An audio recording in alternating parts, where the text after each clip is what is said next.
as a podcast host, the only people that we have any responsibility to is our listeners. Sarah, why are people so bad at pitching themselves for podcasts? Why do people constantly tell me, oh, I want to start a podcast or I want to be on your podcast, but then they don't do anything with it? Or people that I don't know pitch me all the time, especially on LinkedIn, and they have obviously never watched an episode and it's just a bot constantly pitching. Why? Stop doing that, people. What's with that? Stop doing it. Stop doing it.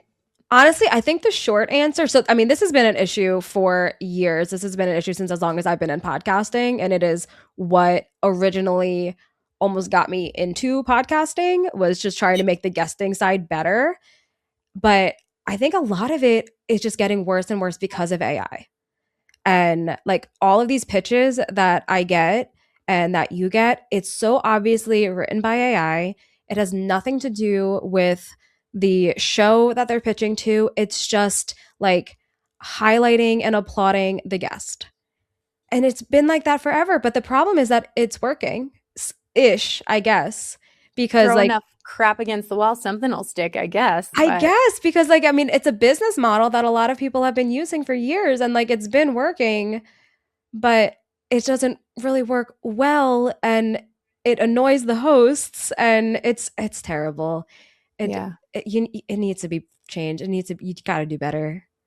Well, and that's what we're talking about today on Lending Leadership. Sara Lohse is here with Branded Media, and we're talking about that. I hear constantly, people want to do podcasts, and you should be doing podcasts, but there is a really strategic way to go about this where you don't sound like a bot, you don't sound like AI. It's actually creating relationship. And then doing what podcasts are meant to do, create ripples, make connections, and further your sphere of influence. So that's what we're diving into. If you've ever been interested in the podcasting realm, or if you've pitched a podcast, if you want to start a podcast, this is the show for you. I love it. And you guys did an episode recently. Of course, I can say that I've listened to every episode of your show and not be lying because I produce it. But you guys did an episode recently about not being perfect and how perfection is just killing podcasts and it's killing content. Yeah. And I think that is also anyone listening to this one, once we wrap up. Imperfectly perfect. Exactly. Once we wrap up, go and listen to that one too, because that one was such a powerful conversation about just we need to show up like people because everything is overrun by robots. Yeah, and it's going to get worse. Oh, yeah. It's going to get better. I'm not against AI. I use it every day, but I think there's a place for it. And you still have to be the puppeteer pulling the strings. You still have to be the one, calling the shots. You can't just plug something in and say, write me a podcast pitch and not read it and not watch the show and not have any kind of personality in it. That's going to get you on a blacklist. I have a list of people that I'm like, no. So it's not even just don't yes, read it, but also replace the brackets where it says insert name here. Oh, come on, people. That's an easy one. Yeah, that's pretty bad. Have you seen it? I know you've seen it. I haven't yet, but I know. I've gotten insert podcast name here, insert host name here, insert reason this is a fit here. Like I've gotten brackets. Yeah, that's just lazy. Oh, it's so bad. But podcasting really is a great medium and it's a great vehicle to get your information out there, to storytell, for people to be a fly on the wall to who you really are, and in our space, in mortgage and real estate, marketing, all of the above, and recruiting, we want people to know us as humans, not just as a one-dimensional email. So it really is a great way to get your message out there. So let's talk about that. Let's talk about first the people who don't have a podcast, because I actually think this is a really great place to start rather than just saying, I want to start a podcast and not have any idea on the equipment you should be getting, how to do a podcast, how to produce a podcast. I feel like guesting is a really good place to start. So let's start with that. With guesting? Yeah. Guesting is kind of like an easy way in. And a lot of people see it like that. And it's is less of a lift up front because you don't have to put in as much of an investment in with money or with time, and you get to borrow somebody else's audience, which is really great. But at the same time, there is a lot of work that does have to go into it that people kind of overlook. Like, you can't just go on a podcast today and get value out of it or get impact out of it. Like, you have to do some homework. And I see it getting missed all the time. And some of it, like at this point, I think it's things that are obvious. But of course, I've been in this space for like 10 years. So it's obvious to me. But it's things that people don't really think about. And the simplest being, why are you going on the podcast? Ooh. What is your goal? And what do you want people listening to do once they hear you? And that is something that a lot of people don't have. They get on a podcast and then they get to the end and realize they don't have a call to action. Smart. Yeah. Okay. So that's I was thinking you were going to go equipment and say, if you're going to be a podcast guest, why are you doing it from your phone? Or, you don't have to invest a ton in equipment, but Yeah. that's another avenue. But I'm really glad that you said the why behind it, because that really is the driver for everything. You have to start with your why, and you have to have something that you want people to do. And if you go on a podcast and people connect with you and you do well and you're telling stories and you're engaging and you get to the end, like, people want to know more, they want to connect further. And if you don't have something to tell them to do, they're not going to do anything. That's such a So great takeaway. All right, what write that down, people. Start with your why, get your call to actions, get them in a row, have them on a sticky note right in front of you, because it's probably going to be your why for a lot of different things, not just for a podcast. Okay, so that's number one. All right, what's some other things that maybe people miss or overlook? Well, I think with that call to action, don't be asking for anything. That's another thing that people miss is they go on a podcast thinking like, I want to get sales or I want to get this. And no, you go on a podcast because you want to share something. You want to offer value. You want to offer something to a listener.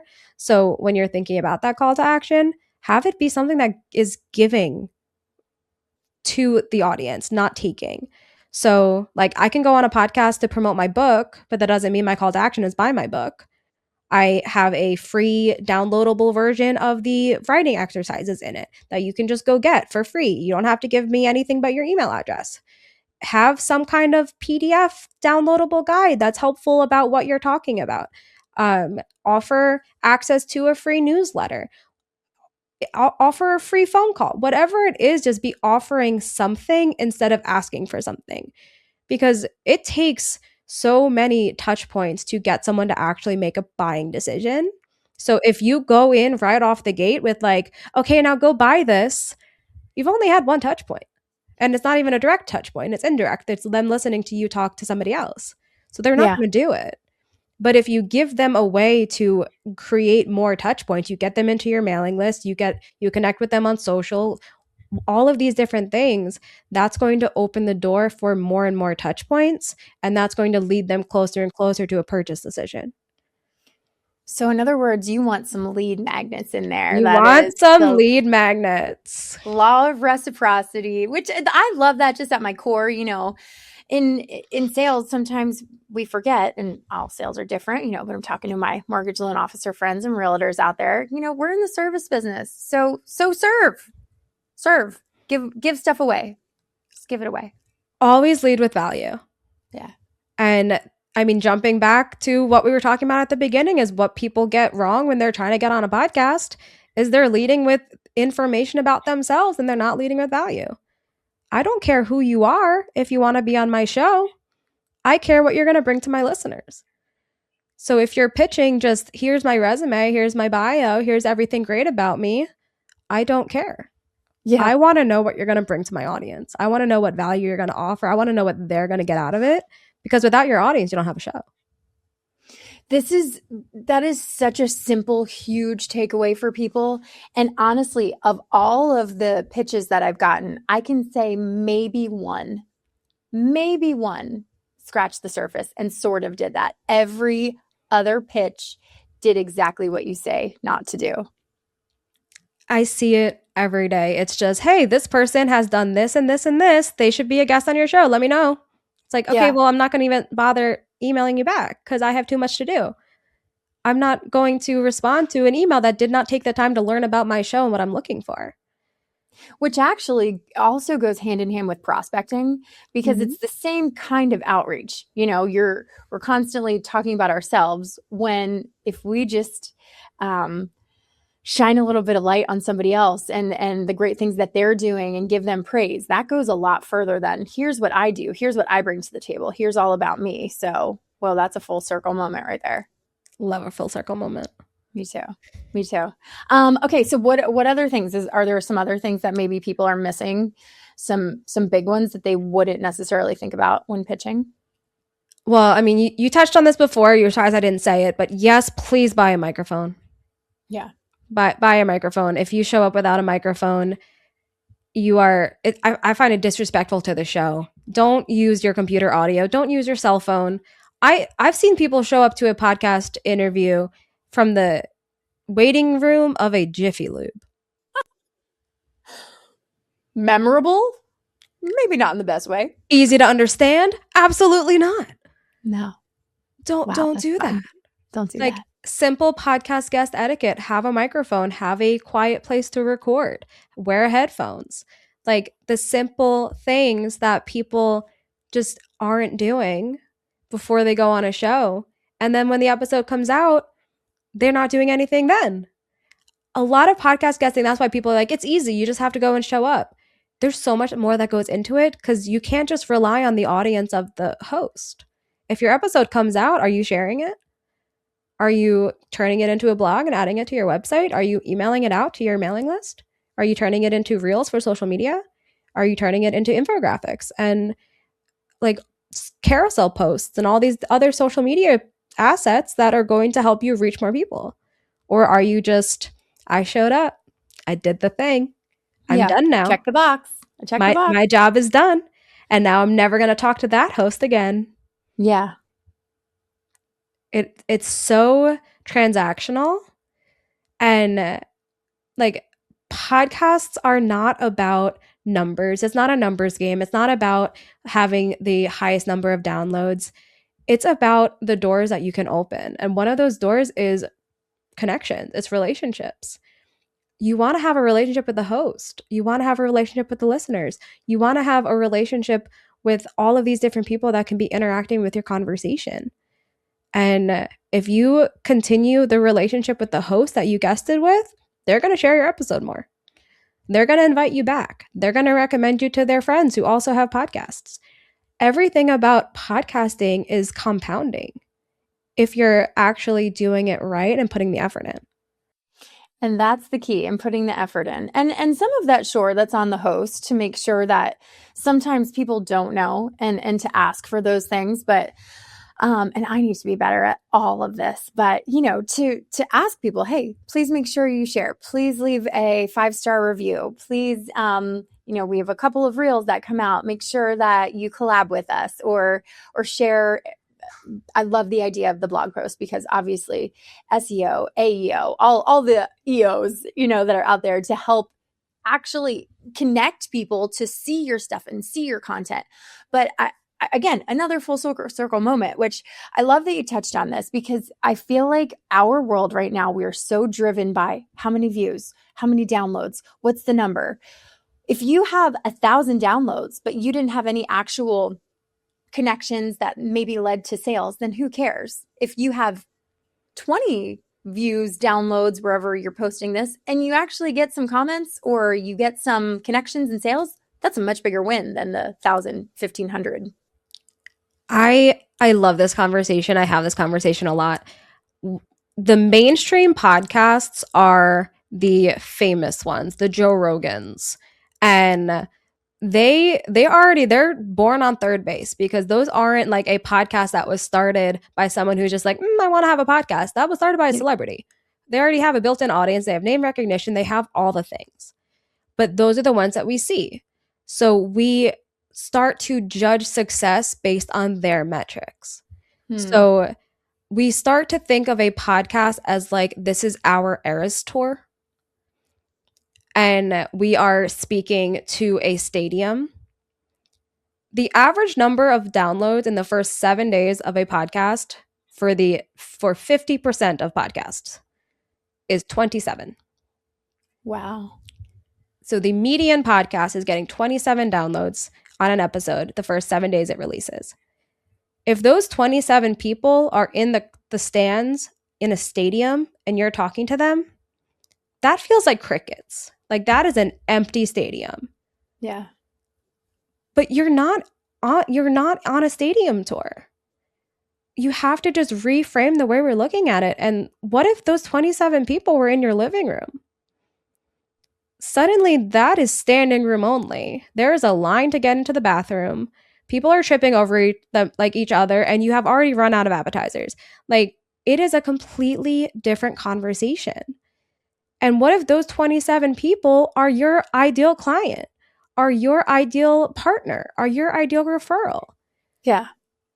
You're having an intimate conversation with those 27 people. You're not screaming into the stands in a stadium.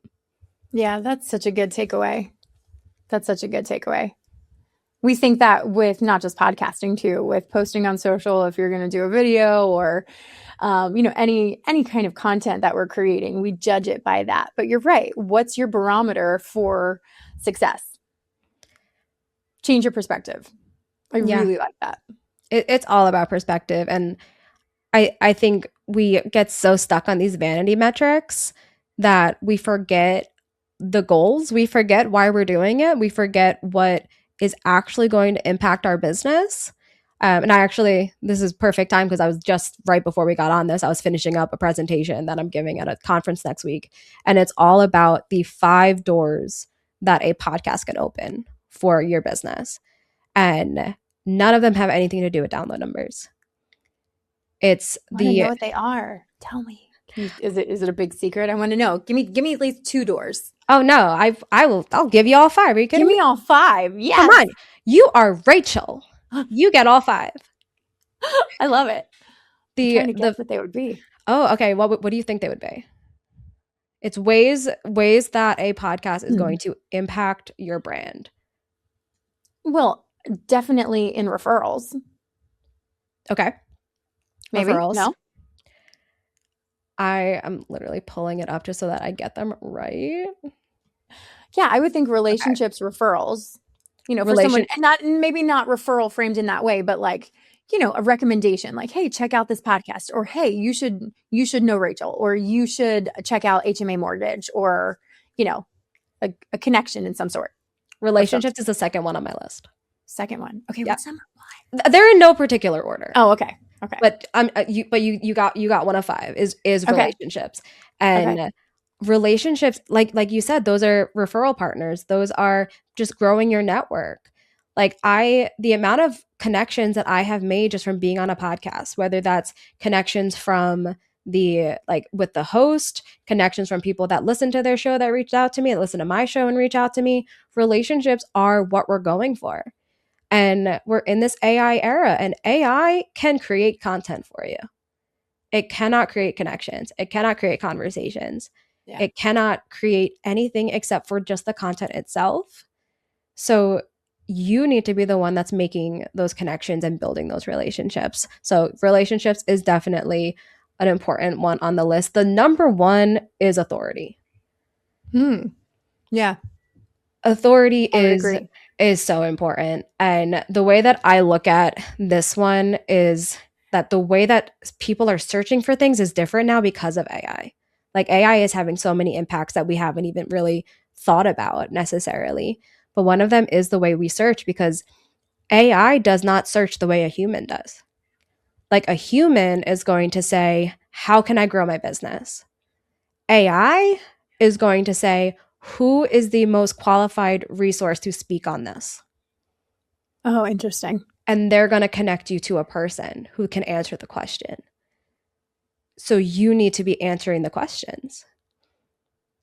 And the way that, it's basically like AI is building a court case for who is the number 1 source for these answers. And in order to build a court case, you need evidence. Every podcast transcript is evidence. Every blog post is evidence. Everything that you're putting online is evidence. And that evidence is being used to support whether or not you are going to be the source that AI pulls when someone asks the question.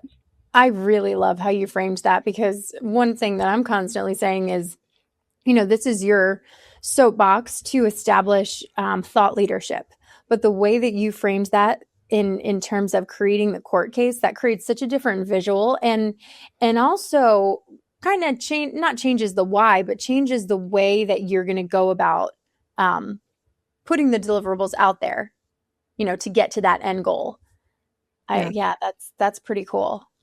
And it's so true. And we're seeing, and we're really just scratching the surface here. So I actually love doing one thing and then, killing 5 birds with one stone, doing a podcast, but then having reels, having deliverables, having an email that can go out about it, having a blog post. I mean, it does make things easier, but we've got to do them. You got to do them. You have to create the evidence. Yeah. Create the evidence. That's awesome. Evidence. All right. So that's the authority piece. There's the conversion piece. And this is the one that everyone thinks of when they think of like what a podcast will do for your business. But the conversions is not even what we really think of as conversions. And you can convert a listener, you can convert a guest. Like that part is the obvious part. But the not obvious part is the touch points that it takes to convert somebody into a customer. Mm-hmm.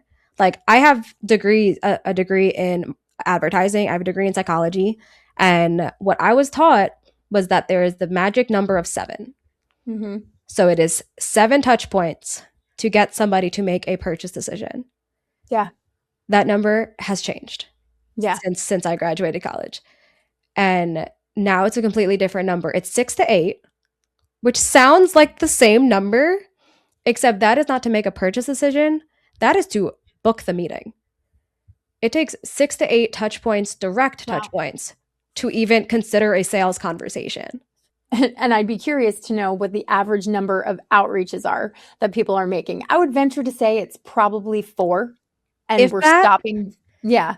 We're stopping before it actually turns into something. Like, you're so close, just keep going. They need to hear it 6 different times, 6 different ways, and to just stay in there, stay top of mind, I guess you could say. I just had a conversation on my podcast with a woman who is like the authority on following up, which is not something that I excel at all. I think that's the hardest part about sales. It is, but she said that the average person quits after 2. After 2? Yeah, so after those 2 touch points, and you need 6 to 8. If you do even just 3, you're going to be the last person standing. But that's pretty funny, isn't it? Right? 3. Like she said, like you better not even consider stopping until you hit at least 5. But the 6 to 8 is the number of direct touch points before they'll book the sales meeting. The actual number of touch points in a buyer's journey is over 200. Wow. But those are direct and indirect. So an indirect touch point means maybe they saw a video on social media. Maybe they heard you on a podcast. Maybe they read a blog that you posted. Maybe they saw someone else posting about you. All of those things can come from a podcast. Yeah, that's great, because it's giving you more at-bats is what you're saying. Exactly. And the more that you use a podcast, the more that you repurpose it, the more that you're sharing it, the more of those touch points that you're creating. Yeah. That's great. Oh, what else? What else is in store? Okay, so that's 3. We got 2 more. I'm so curious. That was 3. Okay. Longevity. Mm-hmm. Longevity. Yep. Social media Absolutely. is an instantaneous platform. The lifespan of social media posts with Twitter or X, a tweet dies within like 15 to 20 minutes. TikTok, they get Sometimes that's a good thing. Sometimes they need to die quick. I don't disagree. I do not disagree. If you post something on TikTok, you're going to get the most attention you are going to get on it is within the first 2 to 5 minutes that it's posted. Oh, man. Facebook, 5 to 6 hours. Instagram, 24 to 48 hours. So like at most on social media, you're getting 2 days of runway. But Yeah. a Like the lifespan podcast, of a you get goldfish. years because AI and Google and all of it, they're going to continue indexing your transcripts. They're going to continue indexing your show notes, indexing all of it, and continue showing it for years and continue using it as evidence that you are the authority. Yeah, and back to that evidence. That's pretty Mm-hmm. cool.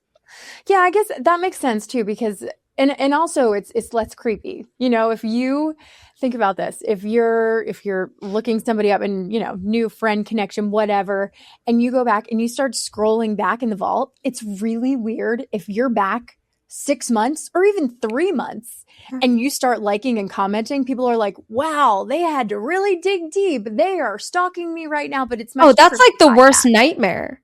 It's like if I'm scrolling back on some, I'm like, You're like, oh, I do liked it. I not, didn't mean to do like not it. That double was tap, do not creepy. double tap, do not double tap. Oh, it's Yeah. terrifying. But that's not the case for a podcast. Many times for podcasts that I get into, I'm like, oh, I want to see what I missed. Like, Mm-hmm. and a lot of times too, I'll go back to somebody's first episodes to see how they've transformed and how they've changed and how they've kind of grown into their craft. So that's a great point.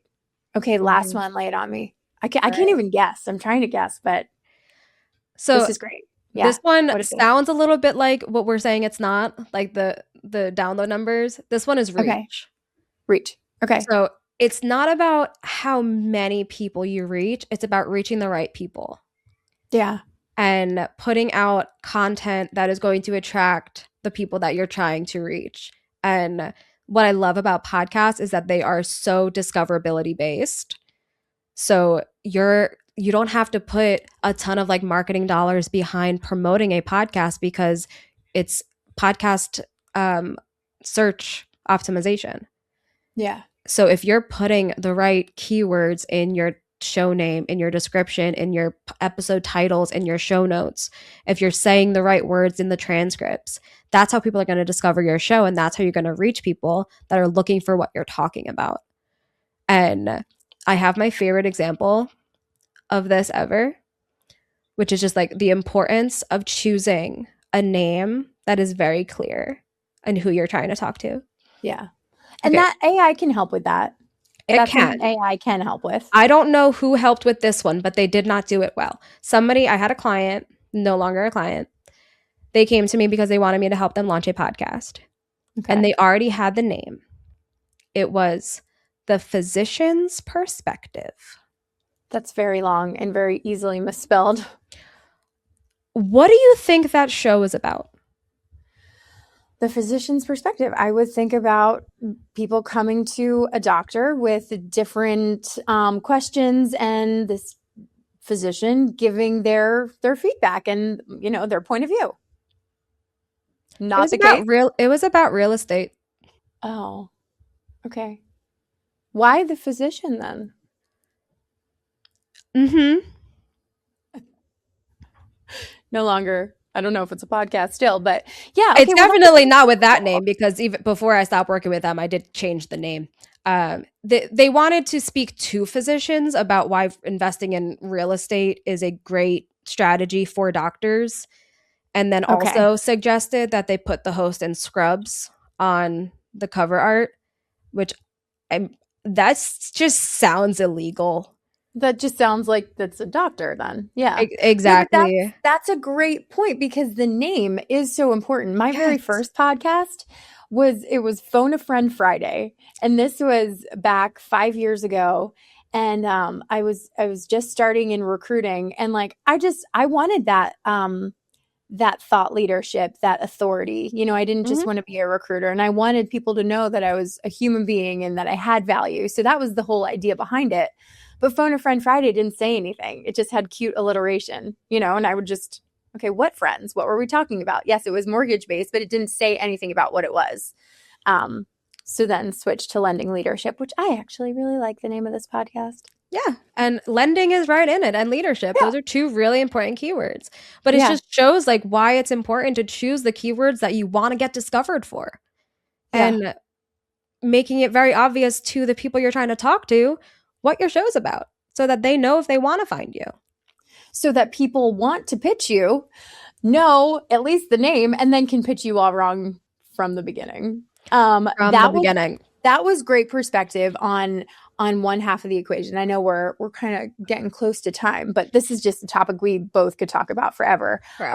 I want to hit on the pitch part of it Yeah. because I feel like there is a very and you can use everything that we've just talked about to create a pitch, but what would be the first thing that you would recommend to somebody who has never podcasted? Okay, we kind of hit on those, but like when they're making their outreach to a show. Why would the host want to have you on their show? Okay, going back to that. That's great. And the answer, unless you are like Oprah, the answer is probably not because of who you are. Like, if you don't have a name that is recognizable, if you don't have a name people are searching for, then your name alone is not good enough. And you're probably like the thing that you're talking about or your company that you're representing, whatever it is probably obscure enough that people really aren't searching for it. And as a podcast host, the only people that we have any responsibility to is our listeners. We don't have a responsibility to people who want to be a guest. We don't have a responsibility to really anyone except for our listeners. Yeah. And so what I need to know isn't who you are and what great things you have done and why you think that you deserve to be on a platform. I need to know what you're going to bring for my audience. So instead of pitching your bio, instead of pitching your acumen, your accomplishments, pitch your value. Say, I know on your show you are looking to offer this type of value. Here's how I can bring it. Here's what I have to offer. And just from that alone, you're going to stand out from all the other pitches because they don't do that. No, they really don't. They really don't. It's generic, it's canned. And that doesn't mean that you make 15 pitches to podcasts a day. Maybe you just make one or two so you can really do some homework on that show. Listen to the show. Actually know the show. And if you don't know the show, don't pretend you do. Because we can see right through that. And I've been working on this new project where I'm trying to change the way that like people are pitched, change the way that podcast guest booking is done. And one of the things that I had to figure out was like when I pitch to these shows that I have not listened to, what do I say? Because it's so common to say like, oh, I've been listening to your show since episode 2. Yeah. No, and you haven't. No, I haven't. And I'm not going to lie to you. So all I've been saying is like, I was looking for shows that talk about this and I found yours. And I really think based on what I've seen from your show, that your audience is going to find value from a conversation with this person. And here's why. Yeah. That's the trust factor too. That's the authenticity. You know, I feel like this is just the theme of the year, showing up as an authentic person and creating that trust. Especially because we know our shows. So if you pretend that you know it, we're going to know that you're wrong. Like I had somebody reach out saying, I loved your episode with Philip Taylor and your conversation about the future of the podcast industry. It's like, okay, that's awesome. Philip Taylor talked about taxes.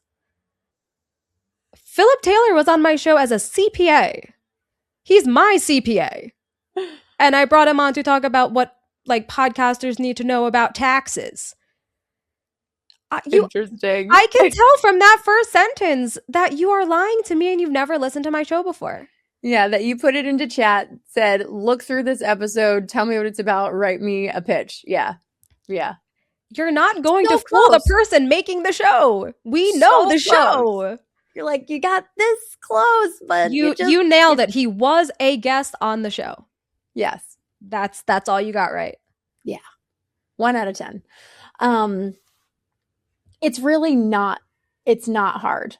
And I think even if you're doing that and if you have that approach and have less outreach, you're actually going to be better in the long run because you're going to get some real feedback and have some actual people that respond to you versus, like I said in the beginning, you know, throwing a bunch of stuff against the wall to see what sticks. I think the value will be much greater if you take a little bit of time.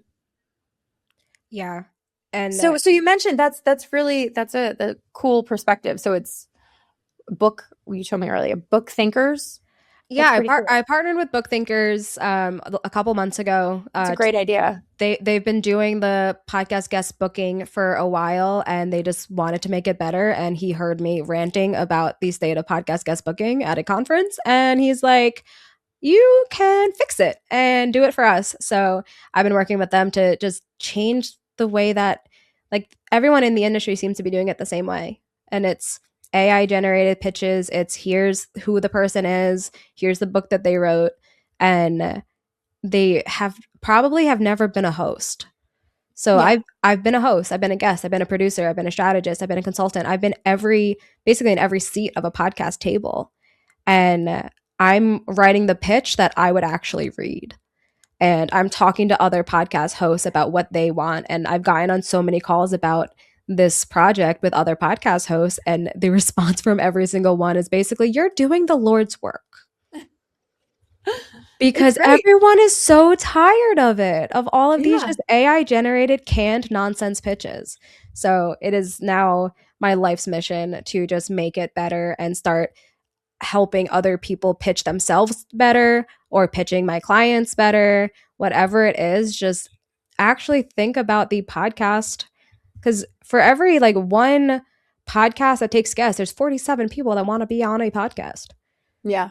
It's not And like it's unlimited. We want great guests. Yes. We do. We want great guests. I would love that. It would make my life a lot easier. And you know, it opens you up to some conversations or companies or ideas that you hadn't thought of. So yeah, send me your pitches, but please watch the show. I will start sending you pitches if any of these Book Thinkers clients are a match, but I will Please do. I will do it as someone who really knows the show. I know, because you have been here from the start. This has been great. Well, I think that's a really cool and needed organization, Book Thinkers. But if you're interested in any of this, please reach out to Sara Lohse, Branded Media. Check out her podcast, Branded. She has a great book. It's called Open This Book, which I think is such a clever title. And this has been awesome. I really appreciate this perspective, and hopefully people took some notes. And hey, if you would like to be on Lending Leadership, please send me a very well-crafted pitch and I just might read it. But until next time, thanks, Sara. I appreciate it. Thank you. See you soon.